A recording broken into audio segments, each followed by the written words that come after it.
So I'm gonna make just a small video, another birthday video, if you will. I'm standing next to the statue of Abraham Lincoln on the waterfront park. There has been a saying going around by Democrats where they're saying that Trump is not my president. If you are a citizen of the United States of America, President Donald J. Trump is your president. To say that is, in essence, saying that you are not a citizen of the United States. So be careful with that. Because if they wanted to pass a law where you, granted, it's free speech, so that First Amendment constitutional right to say what you want. But that's what you're saying. You're trying to say that the current president of the United States is not your president, regardless of whether you voted for him or not. In essence, you're saying you're not a citizen. Because he won the election fair and square. Okay? You can get over it. Stop being a sore loser and get over it. Doesn't mean you have to agree with all of his policies. Doesn't mean that you have to agree with who he is or whatever. It doesn't matter. The vast majority of the American people voted him in. And the thing about it is, and a lot of people who voted for him weren't voting for him because they agree with him. They were voting against everything the Democratic Party was trying to do during that election. One of the major things that they, who claim to be for the people, did was deny you all the rights to have a primary. If you're for the people, you have to give the people the right to vote.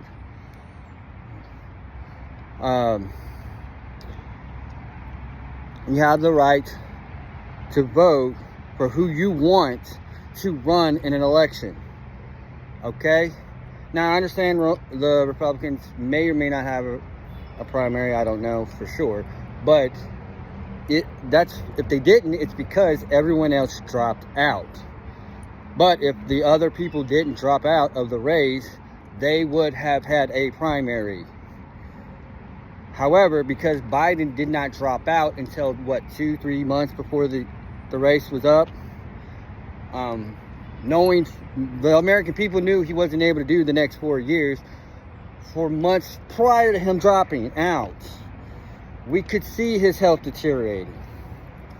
So why he didn't drop out with sufficient time for you all to have a legitimate primary is what we saw as a bigger threat than Trump to democracy. Because how can you be for the people but then deny your own party's people of the right to vote on who you want to run to represent them?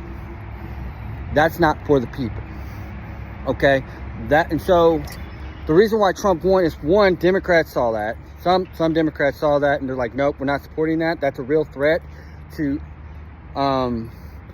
democracy. So we're voting for Trump, because they didn't do that on the Republican side. And secondly, independent people who normally don't vote for either of the two, because we feel like they're usually full of crap, because typically they are, voted for Trump.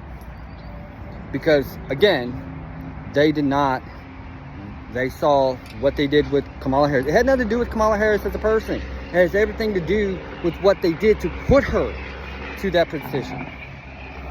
They did not do it right. And we the people said, we will not stand for that. So if you're going to push for people in office, you need to do it right. You need to allow people to have a voice. That's who they want to represent them. The Democratic Party didn't give you that this past election. That is why Trump won. Now, do I agree with everything Trump does? No. But he's the only politician who said he's going to do this and do it that I've seen. Politicians have a habit of lying their way into office and then not do squat. Trump actually said he was going to do this, and this. He made these kind of promises, and then now he's doing everything in his power to do that.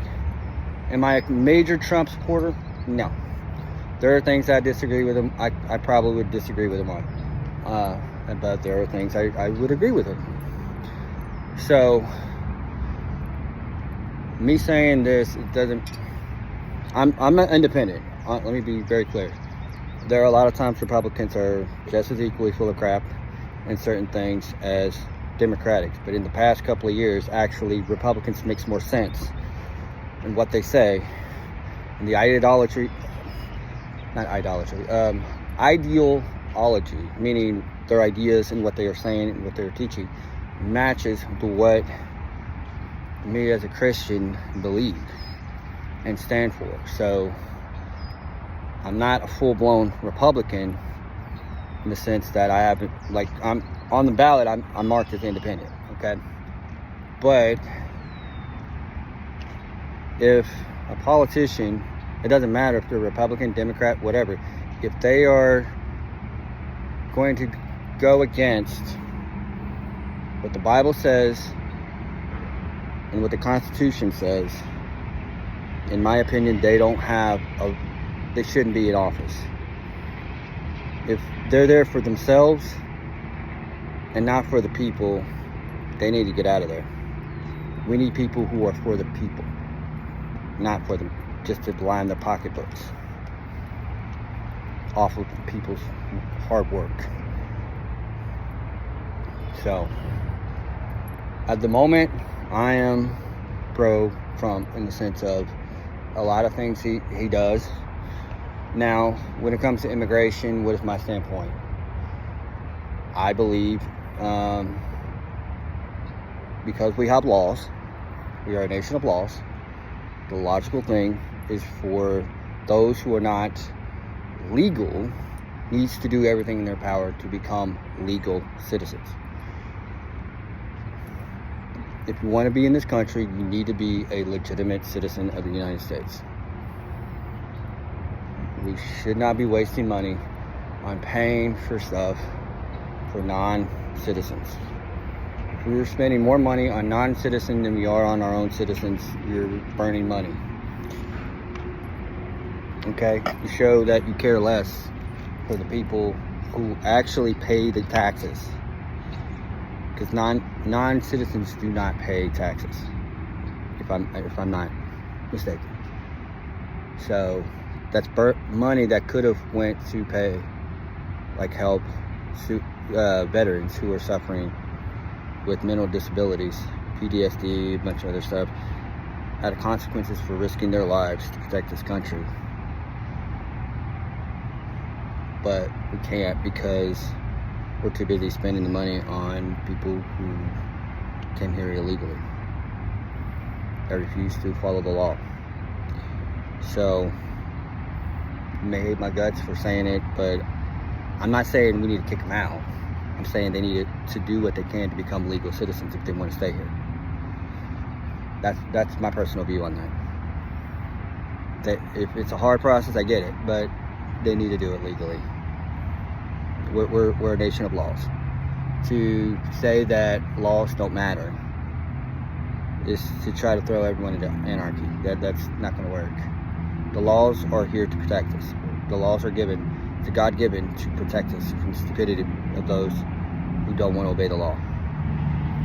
So, you can use threats all you want, but if they're here illegally, either do what they can to become legal citizens or bye Felicia. Okay? Go back home. If you don't want to be a citizen of a country, why are you here? If you don't want to truly embrace the full rights of becoming an American citizen, then why are you wanting to remain in a country that you don't want to be a citizen of? That makes no sense. And that makes no sense. If you don't want to be a citizen of the country you illegally came into, that you jumped a fence or jumped on a boat and whatever, or swam to get here, because you're trying to get away from that, the proper step, and I understand they would want to deport you. I get that. There is that threat. And they have every legal right to do that. But do what you can to do it legally. Okay? If you're already here, I would strongly recommend, do what you can to become a legitimate citizen of the United States. If you want to stay here, Do what you can to become a legitimate citizen. Do I know everything that is required to become a citizen of the United States? No. Why? Because I was born here. I'm a born citizen. Therefore, I don't have to go through that process. So I understand it may not be that easy. It's easier said than done. I get it. But if you really want to be here, if you really want to be a citizen of the United States, then regardless of what the cost requires, you're going to do what you can to become a legitimate citizen of the United States. And one of the things that shows that you don't want to be here is by defying laws and throwing riots, showing otherwise, and waving a flag of the country you came from and burning the flag of the country you're claiming you want to be here. Don't do that. That's just going to enrage Americans even more so. So do what you can to become legal. If you don't want to do that, if you don't want to be a citizen, and you want to take the illogical approach, fine. You're not needed here. You become a hindrance to our nation. You become a threat to our nation. And most average immigrants, they want to be here because they're leaving something that's far worse than what's going on here. They want to be here. They love America. They honestly do. They love America probably better than most Americans do. But they need to do it legally. They need to do what they can to become viewed as legal citizens. And many of them are. It is the ones who don't want to become a legal immigrant or a legal citizen, the ones that want to cause havoc within the United States, are the ones that's throwing the big smoke about it. But from what I've seen many different immigrants come through Kroger's. I've seen many immigrants in the street. And most of them, granted they can't speak English, so we can't really have conversations, but they love America. They want to be here because they know here they are safe. Where they came from, they are not. So if you genuinely want the best that America has to offer you, it would be the most wisest thing to do is to become a citizen. Yes, you have to pay taxes. We all have to pay taxes. That's the fun part of being a citizen of any country. But if you were in any other country, you're going to have to pay taxes there too. So every country requires you to pay some form of tax. Okay? So you just can't live here without paying taxes. I'm sorry. It's part of it. Okay? It isn't fair to those who are paying taxes, who are trying to stay legal as best they can and abide by the law, for you just to, I don't have to abide by the law does not pertain to me, I wasn't born here, this isn't my country. Okay, not your country, bye Felicia, sorry. So, but like I said, the average immigrant, legal or not legal, they want to be here. They see the blessings that we have here and they want that too. All we, the people of the United States, when I say we the people, I mean us who are standing by those who want to encourage abiding by the immigration laws, all we ask is that you do it legally, okay? Nobody's trying to go, oh, you're a legal immigrant, you gotta go. No, that's not what we're saying. We're saying we want you to be legal. So, some might take it to the extreme, like get them all out of here and then bring it back legally. No, that you would waste more money than you'd save in the long run, and we don't have the fund for that. So I would recommend those who are currently here, help them become legal citizens. Help them become legal citizens, because part of being a legal citizen is they have to pay taxes. They're not mooching off the government. They are becoming law-abiding citizens. I hope you have an awesome day. That's where I stand. Whether you agree with me or not is your First Amendment constitutional right. You have an awesome day.